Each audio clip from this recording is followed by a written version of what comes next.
In this video, we will introduce how to use map, reduce, and filter on regular iterables like lists, and also on pandas data frames.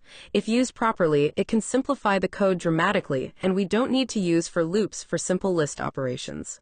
The map function applies a given function to all elements in an input list, or any iterable, and returns a map object, which is an iterator.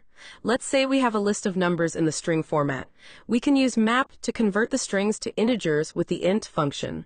Note that map returns a map object, which is an iterable and can be converted to a list with the list function. Besides built-in functions or regular named functions, we can also use anonymous lambda functions for map, as shown in the last example. The reduce function is used to apply a function cumulatively to all elements of a list, or any iterable, from left to right, to reduce the iterable to a single value. We can get the sum or product of a list very easily with reduce.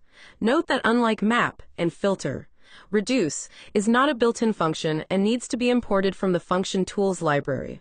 A common use case of reduce is to turn a nested list into a flattened one, as shown in the last example. The filter function is used to apply a function to each element of a list or any iterable, and only the elements that return true for the given function will be included in the final iterator. Essentially, it filters the list. This example returns the numbers that are greater than 2. For simple filter functions like this, we can also use list comprehension as shown in the second example. It's fairly easy to use map, reduce, and filter on simple iterables in Python.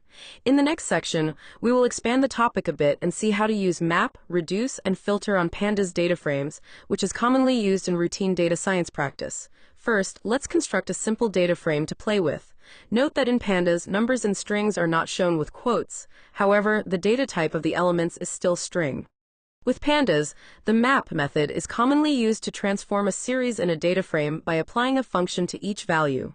These two commands first convert the values of the A column into integers, and then create a new column by squaring each value.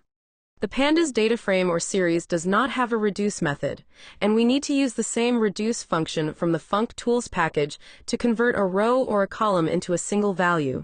This example gets the sum of column A. The filter method in pandas is a bit special. Rather than filtering values, it's used to filter rows or columns. For example, we can use this code to return a new data frame with only the A column. To filter values, we need to use the apply method instead.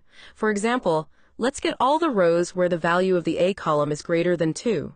For simple filtering functions like this, we can filter by the column directly as shown in the second example. In this video, we introduced how to use map, reduce, and filter on regular iterables like lists and also pandas data frames.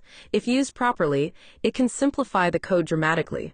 Try to see if the simple for-while loops in your Python code can be replaced by a map, reduce, or filter function to make your code more concise. This is it for this video. Thank you for watching. If you enjoyed the video, please subscribe to my channel for more content. As a senior software developer, I'm passionate about sharing my thoughts, tutorials, and solutions to promote best practices in software development. See you in the next video.